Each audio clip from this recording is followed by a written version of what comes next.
Well, it turns out you can't teach an old kaka new tricks.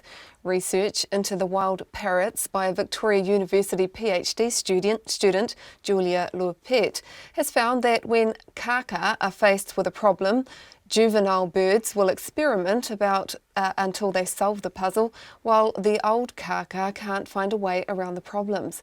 Ms. Lupet told our Changing Worlds, Alison Balance, that she set up a number of different puzzles for the kaka to solve, and there was a clear difference between what the older and younger parrots could achieve. I'm looking at individual variation in their innovative problem-solving abilities. What factors might be influencing that variation? It's something that we still know very little about, especially in wild animals. And so when you talk about variation, that's between, say, adults and juveniles, males and females? Exactly. Also looking at how much time they spend trying to actually solve the problem. So we take that as a measure of how persistent they are. I'm also looking at the various behaviors they show when they're trying to solve the problem. For example, whether they always try to keep doing the same thing over and over again, or whether they're displaying various different exploratory behaviors.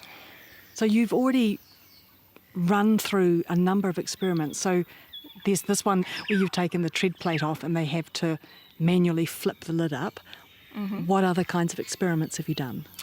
My very first experiment was actually what I call the block removal. So, as the name suggests, it involved a wooden block, which I put underneath the tread plate.